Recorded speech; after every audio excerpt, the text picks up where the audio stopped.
বাইকের সিট আস্ত একটি কমোড আর পেছনে রোল করে রাখা টিস্যু পেপার। হঠাৎ দেখে মনে হতে পারে এটি বুঝি অলসদের জন্য বানানো অভিনব এক বাইক, যেখানে ঘুম থেকে উঠেই কমোডে বসে প্রাকৃতিক কাজ সারতে সারতে যাওয়া যাবে অফিস, কিংবা রাস্তায় প্রাকৃতিক কাজ সারতে খুঁজতে হবে না কোনো পাবলিক টয়লেট, কারণ বাইকেই বসানো আছে প্রাইভেট টয়লেট। শুনতে কিছুটা হাস্যরসাত্মক শোনালেও যা দেখছেন তা সত্যি, তবে এর কার্যকারিতা ভিন্ন। জাপানের বিখ্যাত টয়লেট প্রস্তুতকারক টোটো কোম্পানি এমনই এক অভিনব বাইক আবিষ্কার করেছেন। 3 চাকাওয়ালা এই বাইকের নাম দেওয়া হয়েছে টয়লেট বাইক নিও। তবে এই কমোড প্রাকৃতিক কাজ সারার জন্য নয়, এটি মূলত বাইকে বসার আসন যা কমোডের আকৃতিতে বানানো হয়েছে। একই সাথে এটি জ্বালানির ট্যাঙ্ক।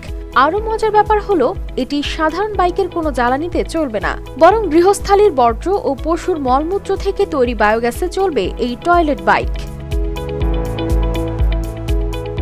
সম্প্রতি এই বিশেষ বাইকটি জাপান জুড়ে কয়েকশো মাইল ভ্রমণ করেছে আর যাত্রাপথে দারুণভাবে আলোচনার জন্ম দিয়েছে। বাইকটির ওজন প্রায় 380 কেজি, যা ঘন্টায় সর্বোচ্চ 45 মাইল গতিতে চলতে পারে এবং একটানা 200 মাইল পাড়ি দিতে সক্ষম। এই অভিনব যানের পেছনে রাখা টয়লেট পেপার বাতাসে দুলতে দুলতে চলার পথে এক মজার দৃশ্য তৈরি করে।